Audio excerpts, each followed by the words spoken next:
What up, Leaguers? Welcome to the spectacular Spoiler League. I'm the Pandan Superman, the mayor of Hype City, HazyRome, and as always, I'm joined by the Gotham Knight, the Prime Minister of Post-Production, DeepBoyce. And today we are talking about when will Marvel get the rights back to X-Men and Fantastic Four? So, DeepBoyce, what's up?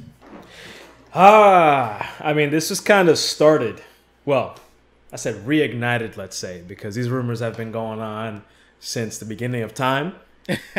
Definitely. Marvel working with Fox, Marvel working with Sony, Marvel working with Sony and Fox, Fox and Sony working together, Paramount Pictures, who knows, anybody, random, all over the place. But this was kind of reignited again by the, I guess, the grandmaster of Marvel Comics. The legend. Stan Lee, who I guess was recently just holding an interview. He was asking questions. And yeah, I got you, man. He was at Wizard World Nashville. I would have never known that if I never looked that up, man. It was Wizard World in Nashville. I mean, those of you that don't know out there, there are conventions like every week all over the place now. There's like a million of them. I mean, Nashville, I'm sure it's a great place. I didn't realize they got definitely. their own conventions up there and all there. Yeah. But they asked him, is there any possibility of the Fantastic Four or the X-Men making their way to the Marvel Cinematic Universe? And he said, and I quote, "Sooner or later, they're going to get the rights back to all our characters. They're working on it, and they're still making X-Men movies and stuff. Don't worry about it. You'll get more Marvel superheroes than you'll have time to look at in the next few years. Excelsior." Excelsior.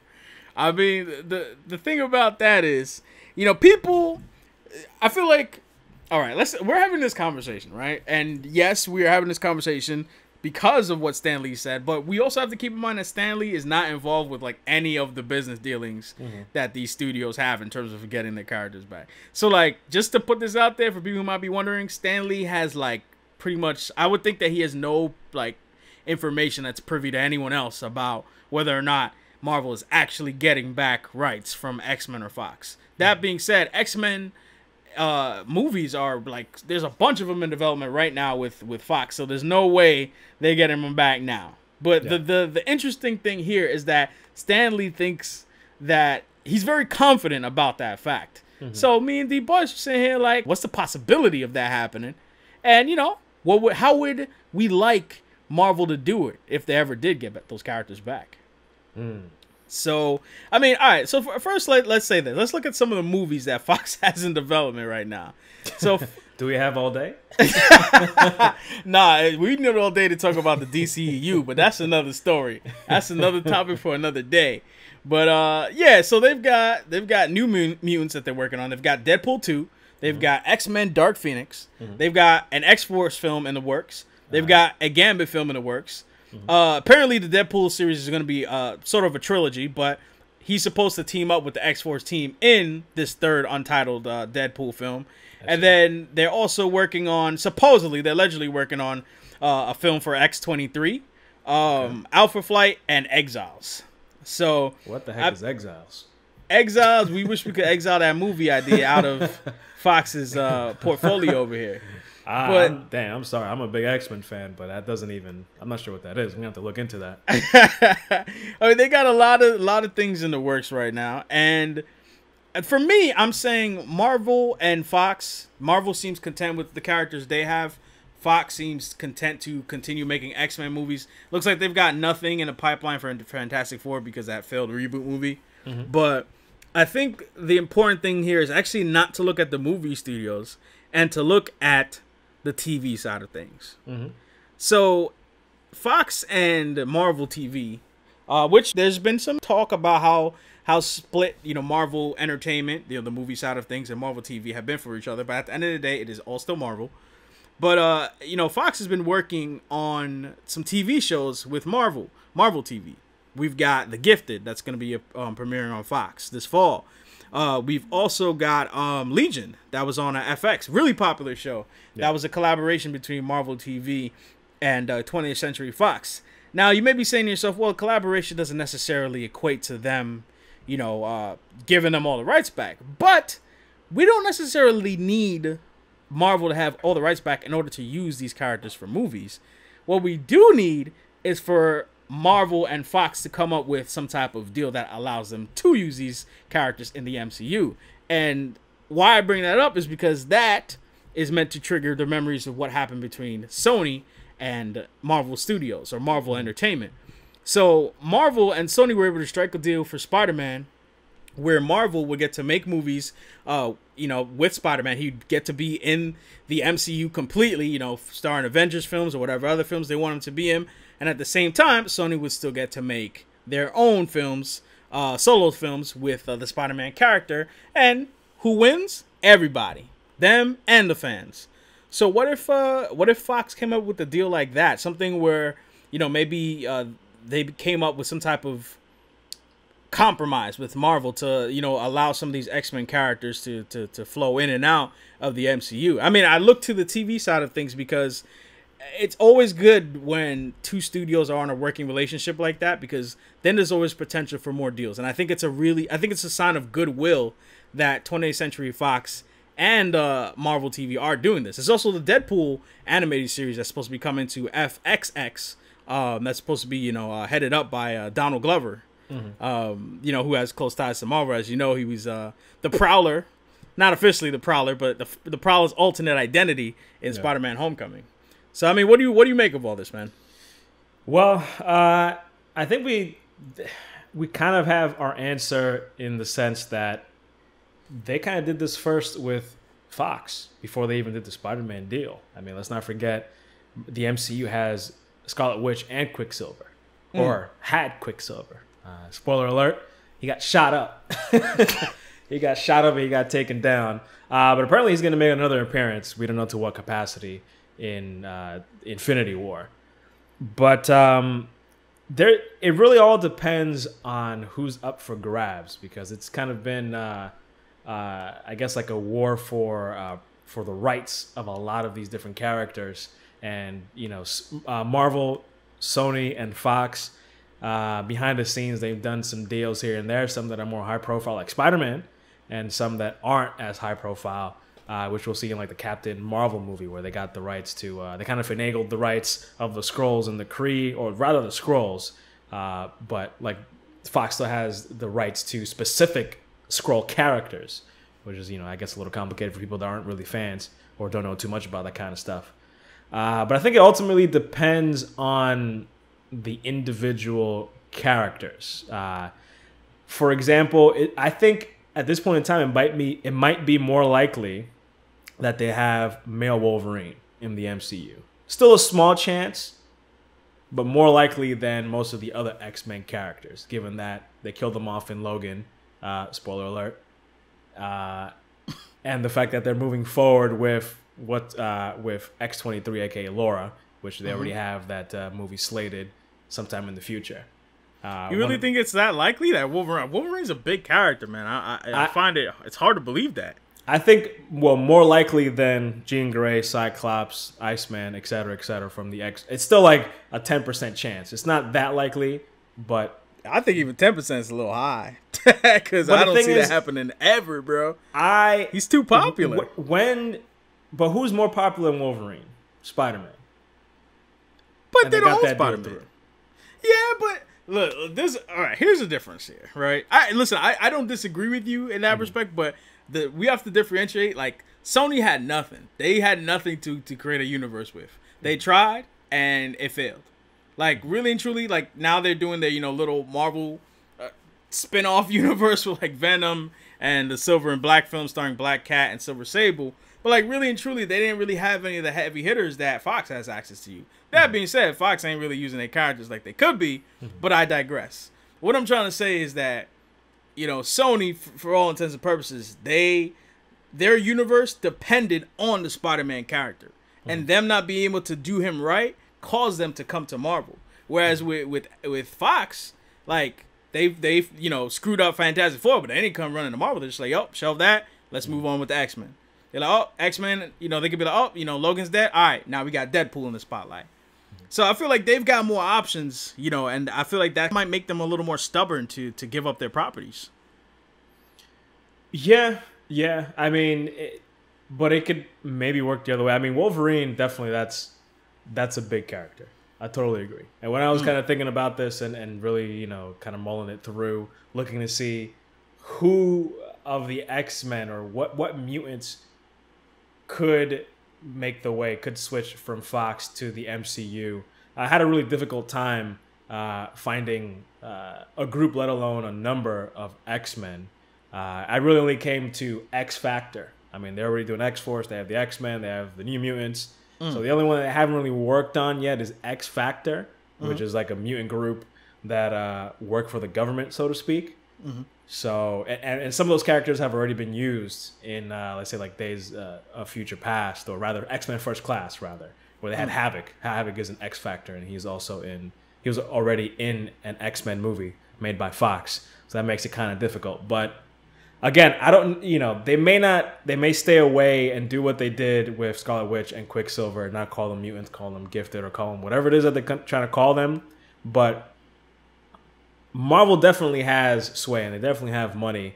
And it is possible if they, I mean, that I still feel like that Spider-Man deal, and while you're right, Sony had all their cards built into Spider-Man, and they messed it up. They messed it up royally. Yes. So they pretty much had no other choice. Even though Sony has failed with Spider-Man, I still feel like the way they failed with Spider-Man is not quite as bad as what Fox is kind of going out there doing. Because really, they're only at this position because they had a smash hit with Deadpool, which they weren't even trying to put out there. And, you know, if you look at the history, you look at the trends, they're out there making more bad movies than they are making good movies. Deadpool and Logan were really the only two movies that were good out of all of these X-Men movies that they've been trying to put out, with the exception of like First Class, maybe Days of Future Past, but that was a while back. And then of course you have the Fantastic Four movie, which was absolutely hard. I mean, they definitely have a lot more to work with, but I think that makes it maybe a little bit more likely that maybe they'll work with Marvel in something. If they're already working with them on TV, what's to say that they won't make that step where everyone gains? Because if you give it to Marvel, if you give it to the MCU, I think it's a win-win. Like usually the MCU, usually Marvel, they don't mess up. So while they are trying to do, let's say, a solo Doctor Doom movie, and apparently they're also trying to work on a Fantastic Four movie that's, I guess, for kids or something like that. It's not really confirmed, but that's something that they put out there. Imagine if they took Marvel's first family, the Fantastic Four, and they gave them over to the MCU and finally let the MCU do the Fantastic Four right. Because there hasn't been a good Fantastic Four movie, ever. Yeah, I mean, you bring up the Fantastic Four. I mean, not even necessarily just Fantastic Four, but what if, they were allowed to use Galactus? I mean, Marvel wanted, you know, I've said this to you before in, you know, conversations we've had, that Marvel originally did want Galactus and Silver Surfer. And they were gonna let Fox keep the rights to Daredevil. Yeah. But Fox was like, "Nah, B, we trying to make this dope Fantastic Four reboot. Y'all really gonna love it." And we got Michael B. Jordan. It's gonna be dope. And it was actually whack. No, it was trash. But no, I was gonna say trash times infinity. I was gonna say probably one of the things that made it more difficult and make these deals even more just of a mess to do. Is how interconnected the MCU has been from Phase 1 to Phase 4. And Marvel has been talking about how after this whole Thanos storyline is over, that they're not really going to do this whole like connected universe again. You know, they'll still be in the same universe, but the movies will be a little bit more standalone. And I think that'll probably make it easier for any possible negotiations. Yeah, for me, Wolverine is like really the only one. Not that I'm even that big of a Wolverine fan, but I feel like if he were in Infinity War, which is not going to happen, I could die happy. But they could still make use. Like, I think if Marvel got their hands on the Fantastic Four, given the success that they've had with something as weird and as funky as the Guardians of the Galaxy, they could really do something real cool and real fun with that property, as opposed to whatever kind of serious nonsense they tried to do with the last Fantastic Four movie.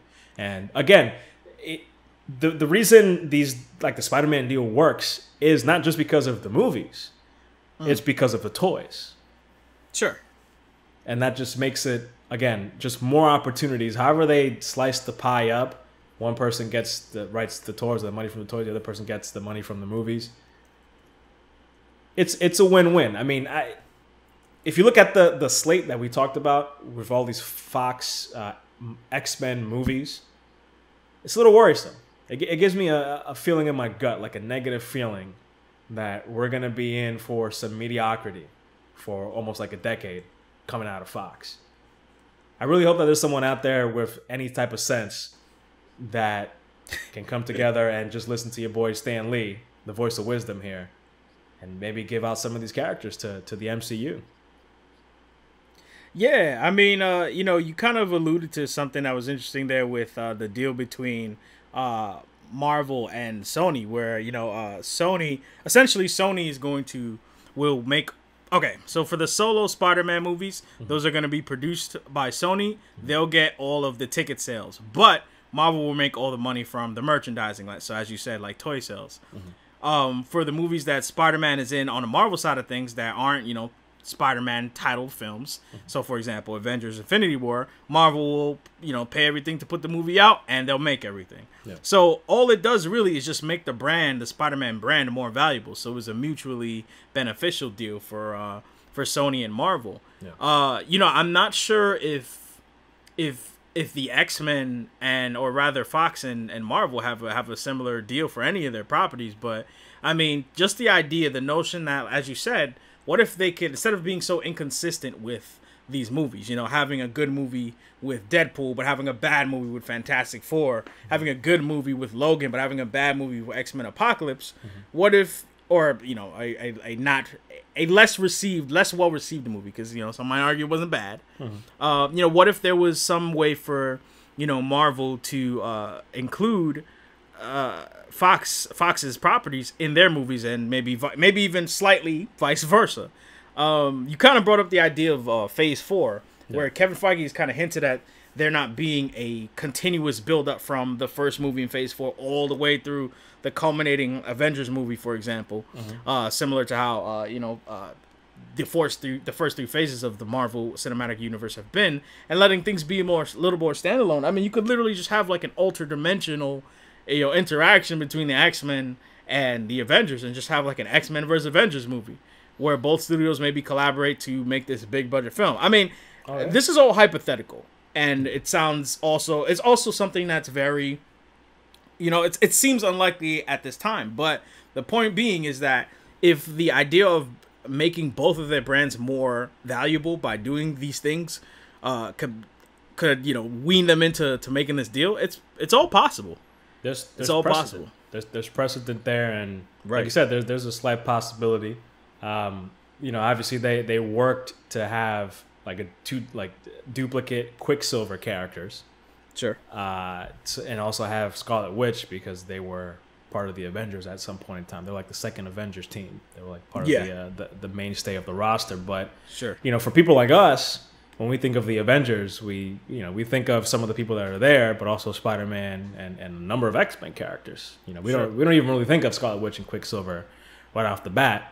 But you know, if they agree, I mean, these are superhero movies where almost anything is possible. Like, that's a great idea. Sure. If there's another version of a Wolverine, of a Cyclops, of a this, of a that, and it just happens to be in the MCU and in the Fox universe, I don't think people. I mean, that's not gonna bode well for Fox, because I think they have the lesser brand, quote unquote.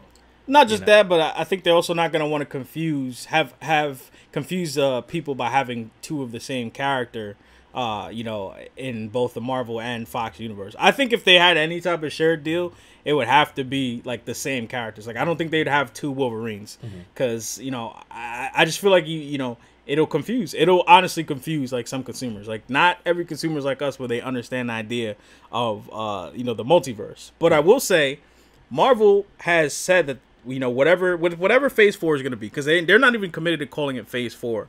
They have said that it's going to go more cosmic, and Fox has Galactus and Silver Surfer. As I said before, Marvel wanted those two characters. Yeah. Especially with Avengers Infinity War coming up, because, you know, both those characters have a part to play in the comics. They wanted them, and they did not get them. And then, as you said, the Skrulls. The Marvel can use the Skrulls. They just can't use like characters like Super Skrull, who's a character who appeared in like the Fantastic Four comics. But as you said, there's precedent, and more importantly, I think there's interest. Yeah. It's just the financial incentive has to be just right. Yeah. And I think what Stan Lee's alluding to is that eventually the financial incentive for both of these two parties, whatever the deal is, whether it's Marvel completely buying the characters back or them coming up with some collaborative deal, I think Stan Lee's point is they'll come back together because it'll be mutually beneficial for both parties at some point in the future. And like you said, I mean, it has to benefit Fox in a way. I mean, the ball is really in their court. Sure. Marvel's down to play, but Fox has to say yes. And even with them being amicable when it comes to the television aspect of things, it's still a deal that benefits Fox, I'd say, more because it's on their channels for starters. Yeah. And these shows, they may connect with each other. There may be some sort of interactivity between Gifted and Legion and whatever else they're doing, but you're not going to see any of those X-Men characters in Agents of S.H.I.E.L.D. Sure. Or in any of the Netflix shows. So even if they are working together for TV, it's still rather similar to what's going on in the movies, where it's just like you go your way, I go my way, and I'm just going to keep ruining the Fantastic Four and the X-Men. But it's all about laying the foundation, man. It's all about laying the foundation. You shake hands after the game, and you never know, you might meet up later and head to the club, man. Make a movie, and start sharing your characters. You never know. You never know. Yeah. But we'd like to hear your thoughts about this whole thing. Do you think Stan Lee's right? Do you think that Marvel will eventually get the rights back to Fox's characters, both X-Men and Fantastic Four? Let us know what you think about anything that we've said in the video. If you have any questions about anything we said, because we know this property rights owning deal could be really confusing, and it's confusing for us. Like, it took us a long time to even get the grasp on it that we have now. But anyway, guys, support the Spectacular Spoiler League by hitting that subscribe button, hitting the notifications button as well, so you can be up to date with the latest and greatest coming from the Spectacular Spoiler League. And by all means, drop a like so we can get this video out there and have some more leaguers in the Hall of Spoilers. But me and Boyce, we getting on out of here. We'll see you guys on the next one. Peace.